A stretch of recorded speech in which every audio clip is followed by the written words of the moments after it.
What is up, YouTube? I hope everyone's well. I'm away at the moment, but I have been going through the Charlie Puth monthly course. I recently did the Ryan Tedder course. I'll put the link to that in the description below. But I had some credits left over from referrals from that course, so I put it into the Charlie Puth course. Massive Charlie Puth fan. He's uber talented, and yeah, it's just a great opportunity to see what he does, and what his process is production wise. So let's jump in to the screen. I'm already in the screen, but you know what I mean. Didn't mean to rhyme them, but it just happened. So, you know. Anyways, let's have a look in monthly and see what the first half of the Charlie Puth course is like. Real talk, YouTube. I got home and the video didn't save. So I just got to run through this again from the comfort of my own home. So the Charlie Puth monthly course. It's similar in a lot of ways to Ryan Tedder. There's an onboarding section, which is a welcome video from Charlie. Referral links. This is actually how I got credits from the Ryan Tedder course to use towards the Charlie Puth course, which is great. There is a section on tools and equipment that you'll need. So Charlie goes through a few things there. Your doors. Charlie's in Pro Tools, the nice to have, so like a MIDI keyboard. Charlie's using the Alessi's V49 in his videos. Headphones, he's using the ATH M50X in white. I've got the black ones on at the moment. Some plugins and virtual instruments, which I'll talk about later. Microphones, the SM7B, and a universal audio. I think it didn't really show on the video to date what Charlie was using, but I assume it's something UA audio because he does use some of their plugins in the production. I have the Arrow though. It's great. I love it. After that, you have in the onboarding section, the fundamentals of music theory, like the Ryan Tedder course. This isn't actually taught by Charlie. This is another pre-recorded video, which is fine. It's great if you need to refresh that stuff or want to skip it completely. Charlie also does a fundamentals of music software as well, which is just a basic, like a little 17-minute video of him showing you kind of the applications and different things you can do in a modern DAW. So that's kind of cool. But then we get into part one. So in this whole course, Charlie does 2 songs. In the Ryan Tedder course, he did 3, so he did 2 by himself and 1 collaboration with Cautious Clay. In this course, Charlie does 2 songs. He does 1 comfortable song, which is full of Charlie Puth isms, as he calls them. Just sings, you'd hear it and you'd go, that's a Charlie Puth song. The second song is an uncomfortable song, which my next video will be about. But in this section, it starts with an introduction. You go through creating the initial track, writing the melody and initial ideas, expanding and fine-tuning the production, chorus lyrics and vocals, verse lyrics and vocals, stacking vocal harmonies, tuning and vocal production, and finally mixing and mastering. I haven't added this up beforehand, but I will put on the screen now how much content is in this section. I guess I'll just go through some notes that I made. That's Charlie's studio there. He's got a heap of vintage synths and a whirly there. I can't for the life of me think of what model he said this microphone is now. I will put it on the screen there for you. Telefunken, did I remember that off the top of my head? I think I might have. We'll look back and check on that. But yeah, basically for this song, Charlie started the idea with a mouth trumpet. I won't play much of the track for obvious reasons, but this is what Charlie started with.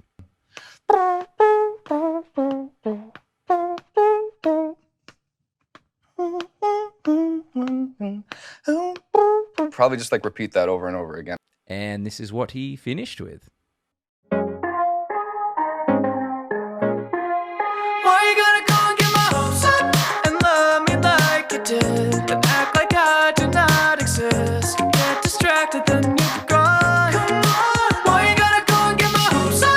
So the song is called Hopes Up, I'd assume.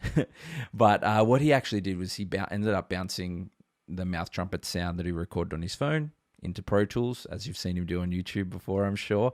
And he ended up then using Analog Lab, as you can see on the screen here now, and combine that with his vocal to get a a really bespoke sound that kind of no one else has with his vocals as well. He used Little Altar Boy and a limiter and a Tau Chorus Effects plugin to get some different sounds in there as well, plus RC20 as well. So one thing that really surprised me in this course was that Charlie doesn't use MIDI in his productions. He always prints them, commits it to audio, and that he just said that lets him, have ultimate control over the sustain and transients and just get everything perfect, which a kind of DJ hipped him to a few years ago. So that was really surprising to me. I just guess because he's such a beast on the keys, he would have, just left everything in the MIDI world. But no, he spends a lot of time getting the right sounds, but then he prints it to audio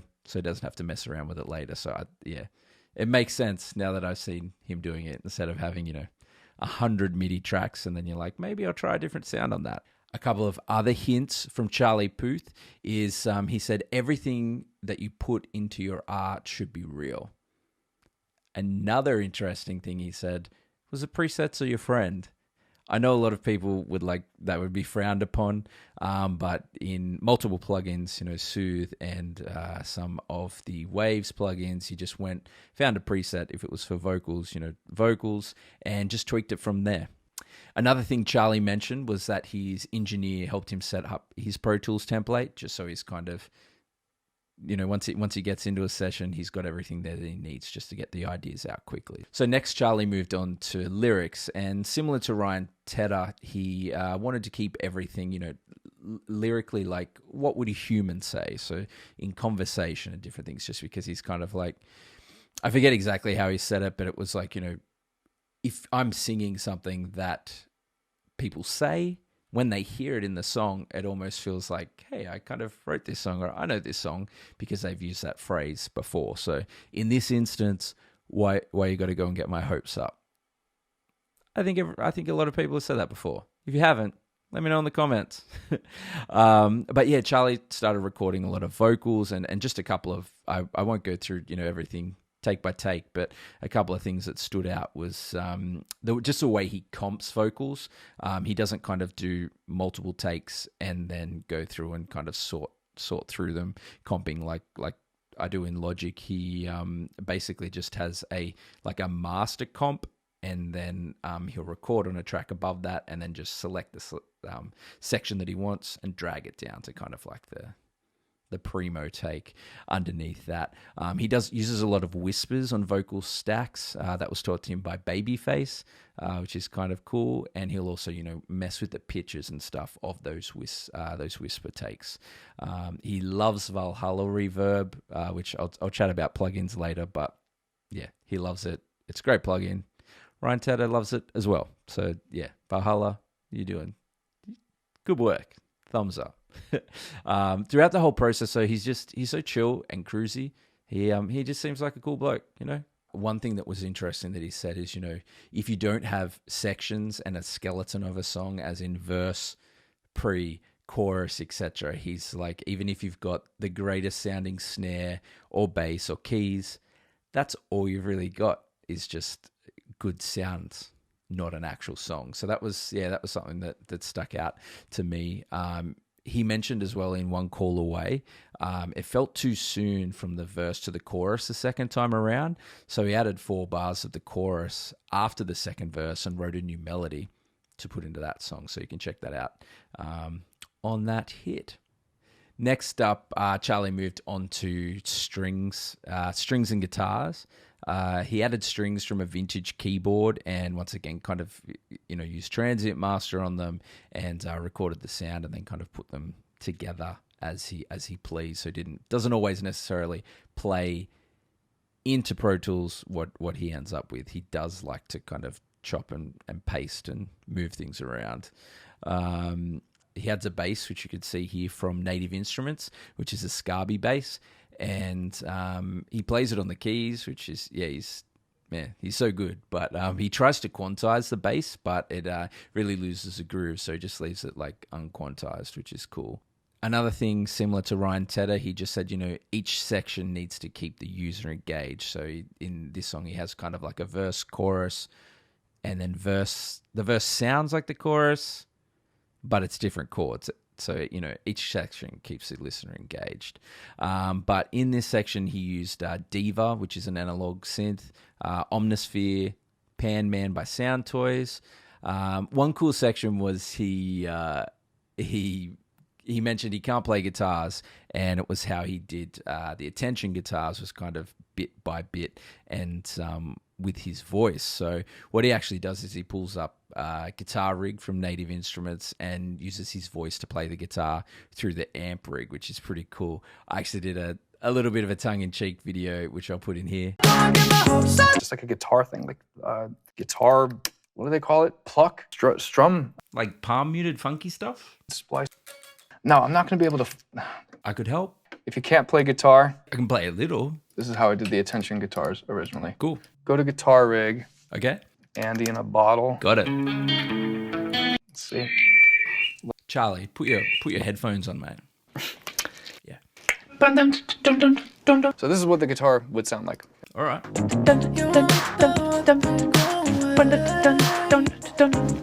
I got you.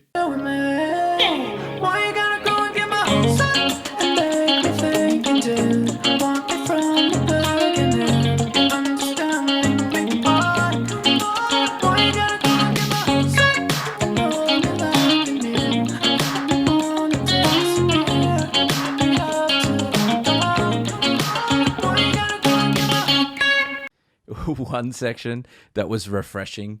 I don't know if you do it, but I sure do it. That when I'm thinking about, artists that I admire, whether it's John Mayer or Ed Sheeran or Phineas or Ryan Tedder or Charlie Puth, etc., when I think of them recording in the studio, it just seems like everything goes right. They get, in the first couple of takes, and it's just easy. But in this course, Charlie's computer was like froze a couple of times, and he got feedback from his monitors, from the mic and stuff. So happens to everyone, which is a good feeling. Another pro tip that popped up was he said it's important not to spend the whole day in Pro Tools. Get out of the studio, fresh air, etc., etc. So up next, Charlie tracked vocals. It was interesting to watch. As I mentioned before, he does this with auto-tune on his voice, and as a lot of pop productions do, he used auto-tune a lot. He didn't use Melodyne.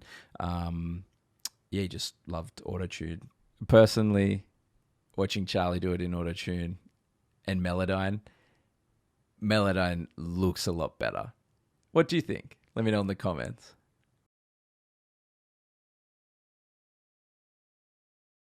A couple of other things Charlie mentioned when tracking vocals was a Quincy Jones trick that he used with Michael Jackson, apparently, for doubles or different takes, move away from the mic, or also put on different character voices or accents. So and ride up super close to the mic as well, and blend all these just to kind of get that texture.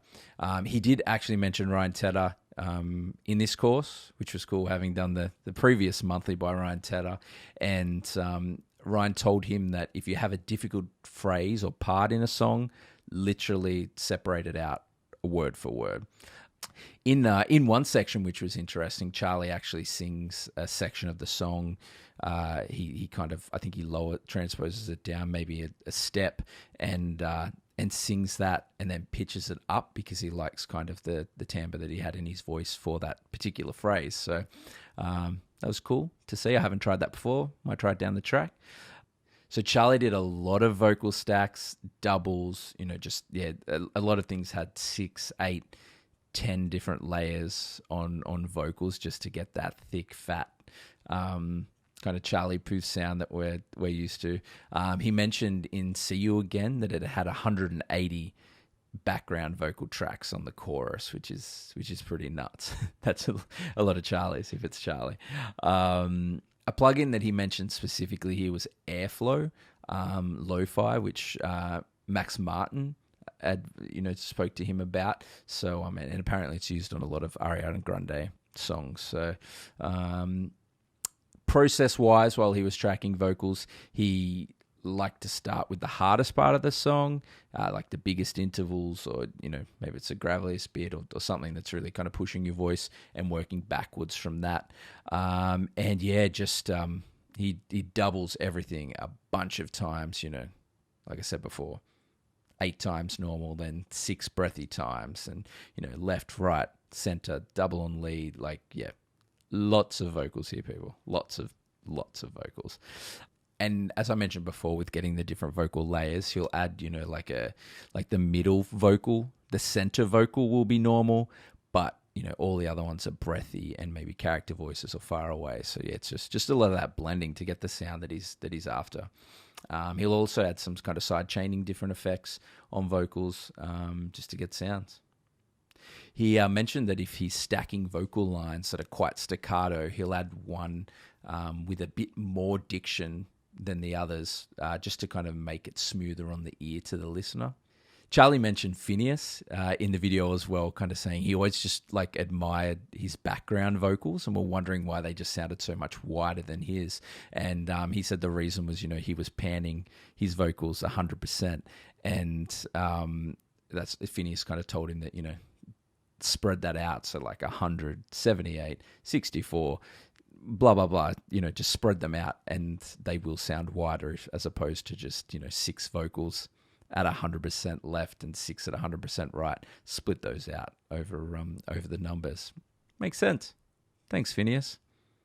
I'm just going through my notes here. I hope they're helpful. But yeah, one thing that he did, like I said, he was just so chill and relaxed and like kind of joked and laughed at himself. He was really good in front of the camera, I thought. If you're doing the course, did you like him in front of the camera? Who's your preference, Ryan or Charlie? Tough one. So another thing that surprised me in this course was obviously with like Phineas and Billie Eilish and Charlie Puth, they're marketed as in, this was recorded in a bedroom and, they just hit bounce from Logic or Pro Tools, and that's what you hear on the radio millions of times. But yeah, Charlie mentioned kind of straight up, in this video that he's, like I said, his engineer helped him set up Pro Tools, so the template's right to go. And he said that he sends his mixes to Manny, Marroquin, and Jan Osverin. I'm probably not saying those right, but I will put their names up now so you can Google them if you wish to. And yeah, he said, much respect to mixing engineers. Process-wise, he said that he likes to isolate the tracks he started with and then start building it again softly with no vocals. He really likes Neutron 3 and using the track assistant, which is cool. So that's, once again, kind of like a preset, but with EQ and using the AI. He used that on like the bass and the hi-hat, but he kind of, let the AI do a bit of the work and then used his ears to kind of dial it in. His mastering chain, I can kind of throw the settings up here that he used. So the Shadow Hills compressor, that was on the discrete steel setting. The Waves multiband C6, that was on the mastering setting. He sometimes pushes 16K on the API and 8K as well, but he did say to keep the analog button off. Stereo width, 17%, delay at 0.1 milliseconds. For the Brainworks, this isn't a preset, he said. It's just his own setting, so I'll put that one up there. The Puth he uses to boosting highs, but not too much. Can kind of get a bit hissy, he said. And the Fab Filter L2 was he just used on the bring out the beat setting, and it did as advertised. So one cool thing that they've done as well, a bit better this time than the Ryan Tedder course, was having all the plugins there, so you can literally like just click and you can see how slow Australian internet is there. Yeah, you can buy all the plugins that Charlie's using. So if you want to drop $2.99 on the Shadow Hills mastering compressor, you could do so. But yeah, it's literally in every section. So as I mentioned before, a lot of these plugins he loved RC20, used Tau Chorus LX a lot on vocals and different keys and things. and this one's actually free from Tao, so which is pretty cool. So grab that one if you're looking for some free plugins. That is the first half of the Charlie Puth monthly course. Just some rough notes and ramblings about the videos. If you've got any questions, let me know. One thing I'm doing this time differently in monthly. It's been a hectic few months, but it's been a couple of busy weeks as well, traveling, and so I haven't been following along day to day how I did with the Ryan Tedder course, and I also haven't been kind of taking part in the peer group section. As I mentioned in the Ryan Tedder video, that wasn't my favorite part of the monthly course. So I've been watching the videos, taking notes, and learning from them what I can, and I'll put that into practice in my future productions. But that's just one man's thoughts and a couple of notes that I took throughout the course. If you've got any questions, let me know. I will do another video on the Uncomfortable song, which I'm looking forward to, which is the second half of the monthly course. But I hope you're all safe and well, and another video will be coming soon. Cheers.